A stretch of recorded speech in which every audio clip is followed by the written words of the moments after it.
Hey, what's up, everybody? Video 44 coming at you with another video. All right, so I'm listening to the rumors, and I'm hearing that Kyrie Irving has another suitor possibly starting to creep up.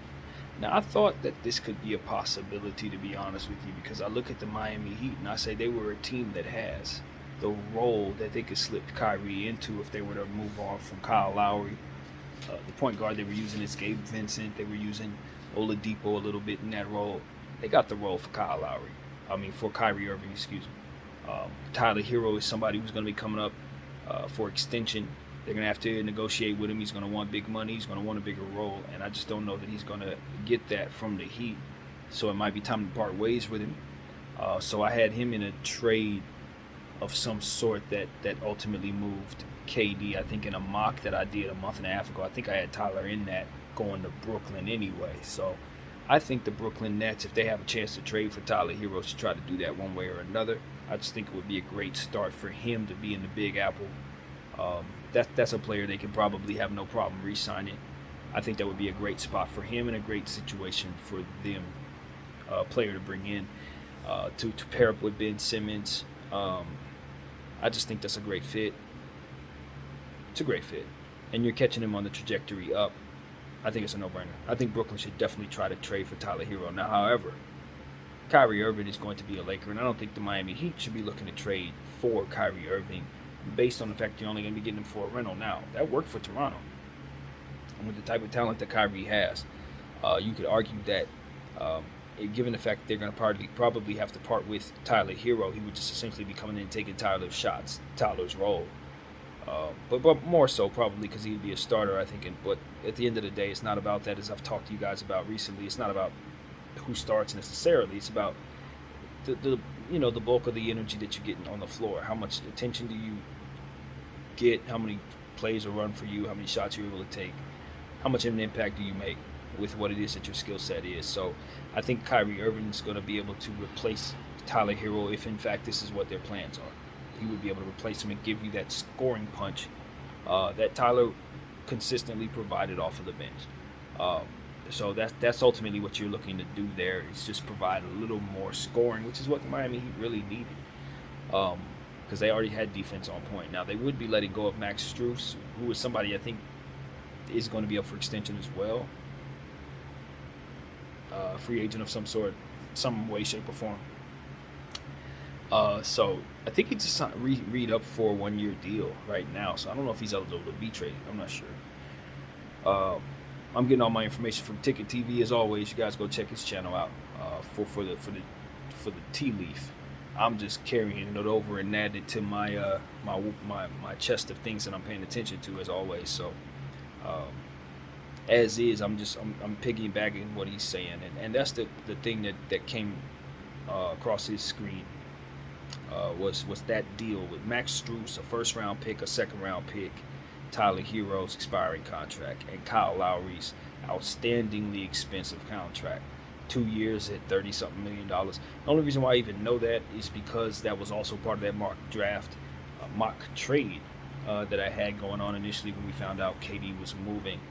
I think that's how that went. I was trying to move KD, or I was trying to get Kyrie to the Lakers, because it's been so much involving the Nets. It's hard to keep up, but I think that was KD. So you guys can check that out. Just a little mock trade I did, and because of it, Kyle Lowry's contract is very much in my mind, and it's very, very expensive. But for me, I had the Lakers actually taking it on in my little mock trade, because I felt like him and Kyrie Irving could really just come in at a short amount of time, 2 years for Kyle, 1 year for Kyrie in theory, and just really give us an incredible amount of scoring and shooting, which is what the Lakers would need, blah, blah, blah. So that was my thinking, even though it was terrible because of how much salary we would be taking on. But nevertheless, that's the thought. Kyle Lowry can still be a serviceable player, even though the contract's really, really long. In terms of the dollar amount, it's 2 years, so you can get that off your books next summer. It's an expiring contract, but in the meantime, he could come in and kind of give you what you would expect to get from a buyout player in the second half of the season. Now, I know that's a very expensive buyout player, but to be honest with you, Kyle Lowry's at a place in his career where you don't expect him to play more than half a season of basketball. You don't. You want him to come off your bench. You want him to kind of be Robert Horry in a sense, have all of his juice ready in May, June, and July, or rather April, May, and June, of course. So that's kind of what I'd have in mind for Kyle Lowry. I'd probably have a bunch of young players playing the majority of the first half of the season, and then work him into the equation in the second half. Really, that would be how I'd look at it. But for what they're going to be doing there, he would probably just be a salary matching situation. The replacement for Russell Westbrook in the Kyrie Irving trade to Miami. So I would imagine they would work something out to either stretch that or just like I said, play it out with Brooklyn. But it's timeline in Brooklyn and whatever they're going to be doing, I don't know that makes sense to bring him in at all. But hey, they're going to be bringing in Russell Westbrook if they trade with us, so it's the same deal. Just stretch it. It probably makes more sense to bring in Russell, given the fact that it's only a 1 year versus that 2 year. And with the Laker deal, you're also getting 2 first-rounders as opposed to 1 first-rounder. And while you are bringing in Tyler Hero, you do have to wonder if he's going to walk on you. So it's a lot to consider if you make this deal with the Miami Heat. I think the Laker deal is a bit more centered in terms of what you're expecting to get from the Lakers, because we did put that second pick up officially for Kyrie Irving. Those 2 first-rounders. The only way I'm really certain that's a better deal for me is if I'm absolutely certain Tyler Hero is either going to re-sign or whatever I'm doing will get the most out of him for 1 season and with the intention of not having him next year. So I don't know how you play that. You don't want to bring Tyler Hero in for half a season. That's what you don't want. Not with this trade being as it is. You want that piece to be much more of a guarantee for yourself. Because that first round pick, who knows how good that's going to be. It's coming from Miami, and you're sending Kyrie to Miami. That's going to be a pretty good team. So, I don't know. If I'm the Nets and I think I can re-sign Tyler Hero, I definitely want Tyler Hero. I'm not going to play with nobody about that. That looks like a good situation there for him. So if they are the team that he would be willing to sign with, I would be trying to get him early. I would want him in uniform before that negotiation process begins. If I'm any team that wants Tyler Hero, that's how I'm thinking. So yeah, that's it. I do see Tyler being on the move though. Never mind this trade possibility. I think he's going to be on the move, because if they're not going to re-sign him, you got to get something for him. I keep mentioning Jakob Poeltl, same thing in San Antonio, the exact same thing. You got to get something for him. He's way too good to let walk. And since they already let go of DeJounte Murray, it makes no sense to not play the same way with Jakob Poeltl. So expecting players to be moved, maybe even for each other. Who knows? But this is the type of situation where I'm looking at and I say, okay, Lakers, all right, ball's no longer in our court.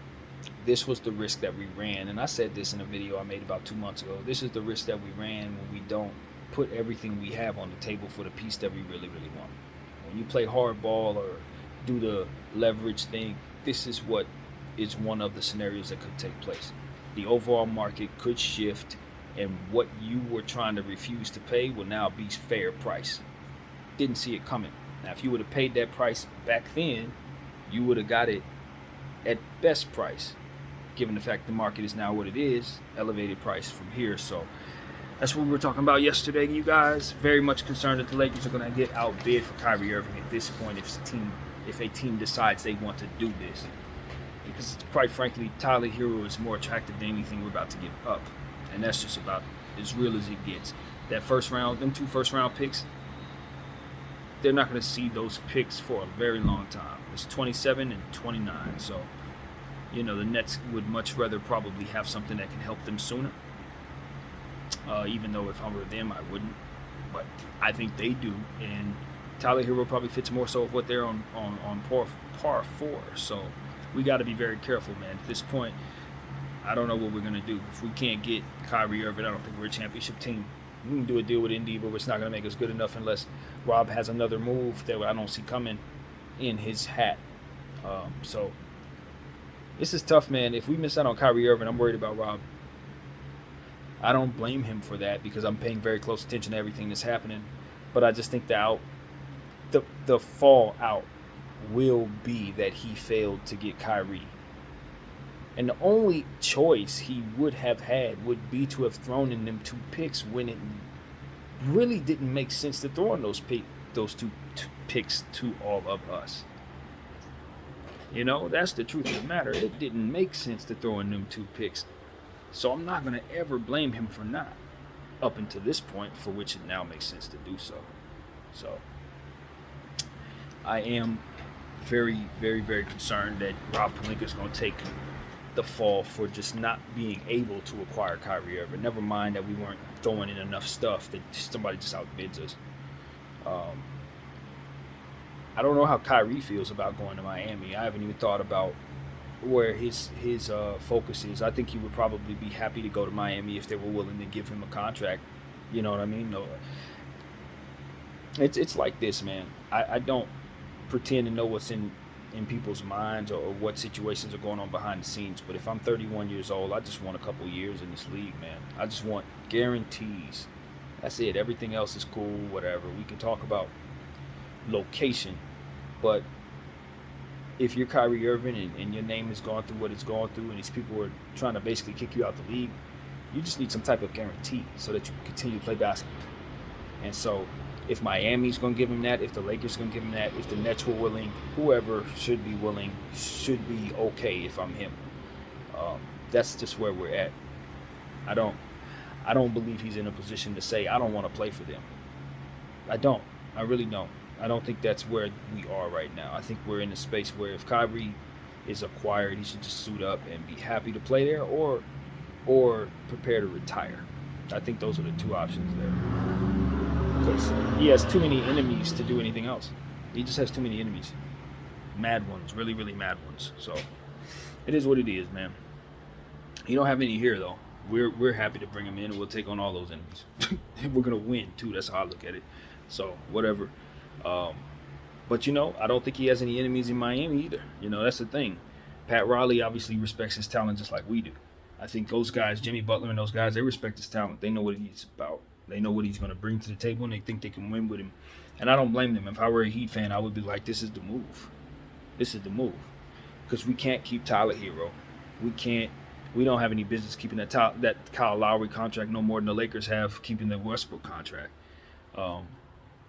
Max Strus is an expendable player who has value because people saw him play well on the defensive side in playoffs.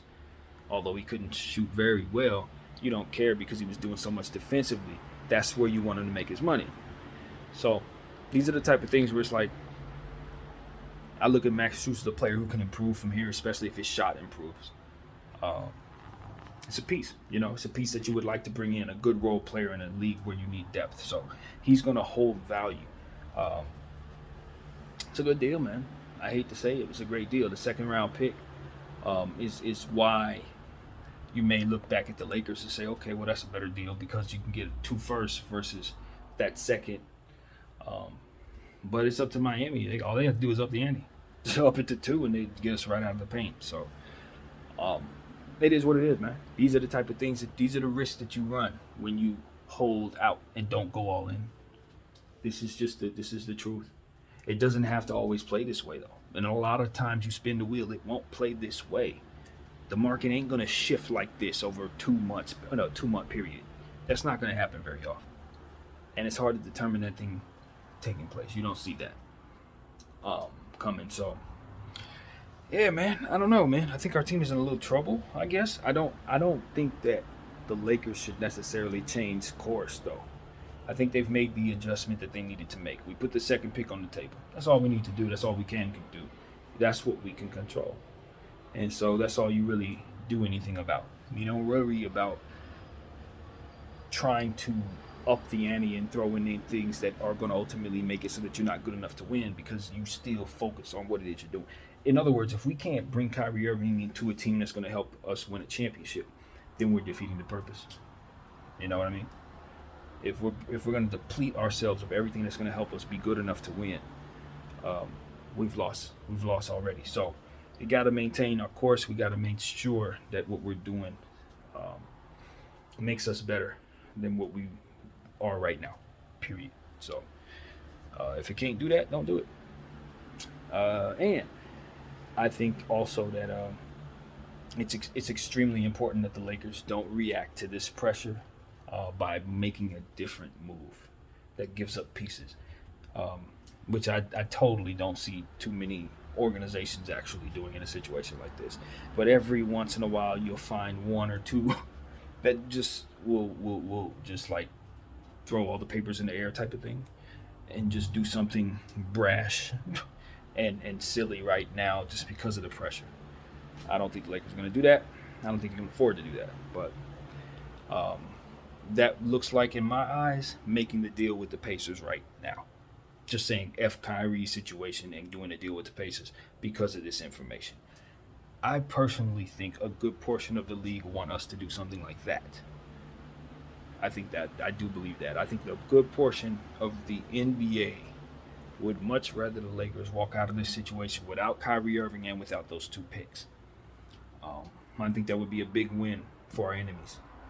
So, while I do balance out how much I care about what they think and what they're rooting for, I do understand that there's a lot working against us, and we do need to be diligent to understand that.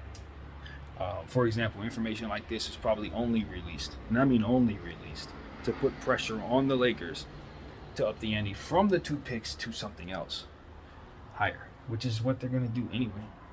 But to keep the pressure on us and keep our backs against the wall, so to speak, since this is a big fat leverage game, I'd imagine they would continue to do this type of stuff. Oh, look, we got a suitor for Kyrie. Truth be told, and this is information I've known the whole time, but that trade that Ticket TV has told us about, the trade I'm telling you about now, it's been on the table. This is not a new trade.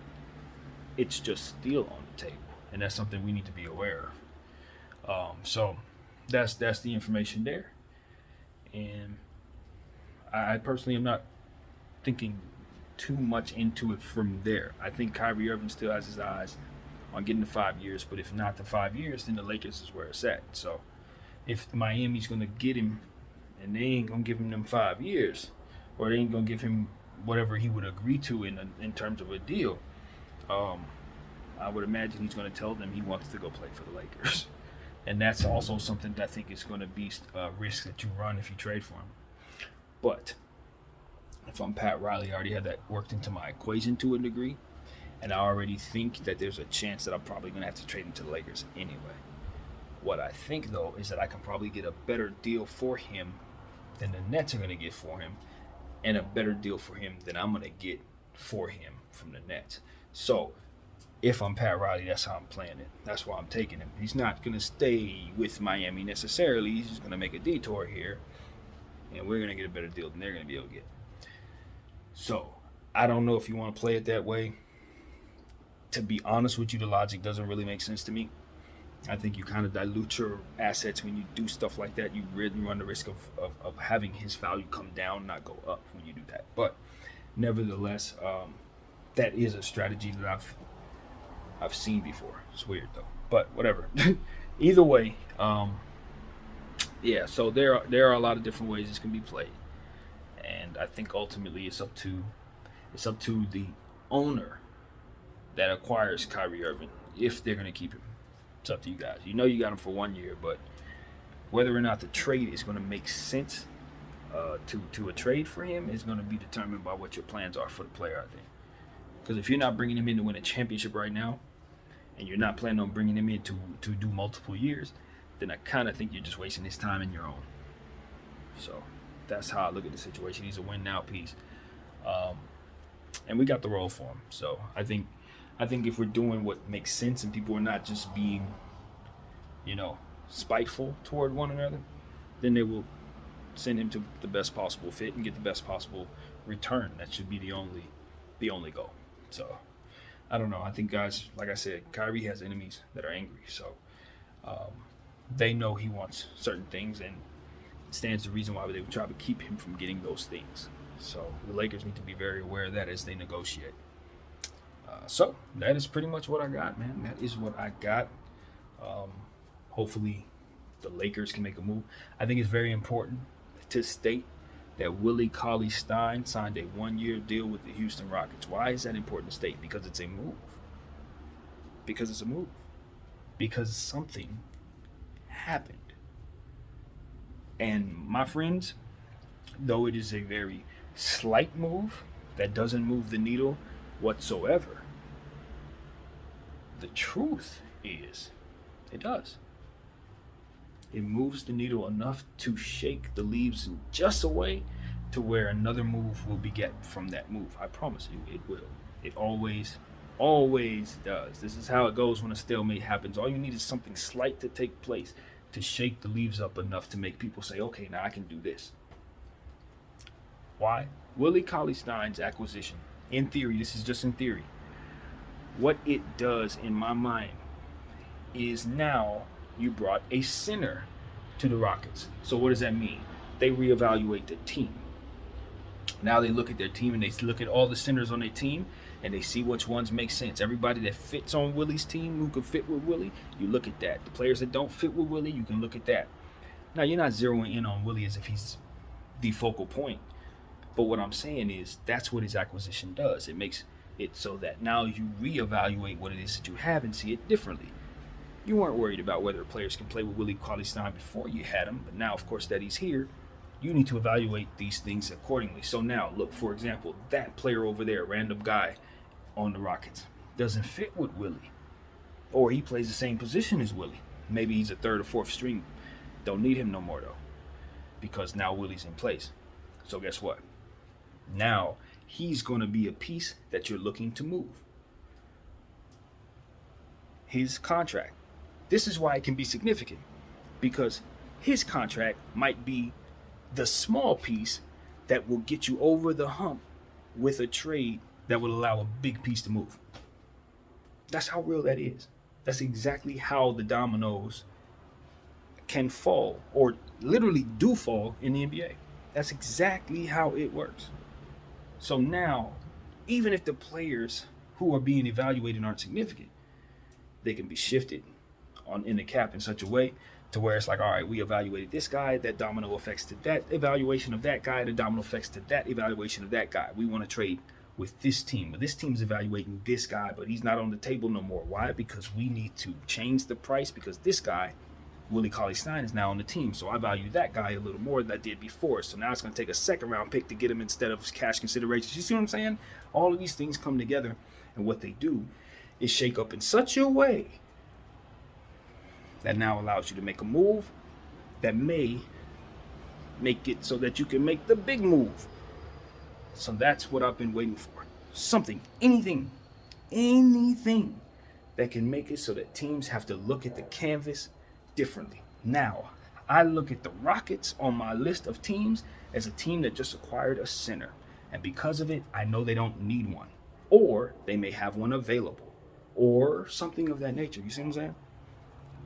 And that's all it takes. That's all it takes to get the ball rolling. So that's what I'm excited about, ladies and gentlemen. Willie Cauley-Stein got the ball rolling. Signing with the Rockets on a 1-year deal. How long it takes before another deal happens? Who knows? It doesn't have to translate to what I'm saying just because I'm saying it. But what I am saying is these are the type of things that allow you to reevaluate the price tags on players. Something ever so slight. It can change the price tag of everything. And that is what you needed. It's exactly what you needed. So, that's what I wanted to say, ladies and gentlemen. I got every point out. That concludes my, whatever the heck it's going to be, NBA chat, I guess, for the evening. Yeah, that's pretty much it. Video 44. I thank you all for rocking. I'm out.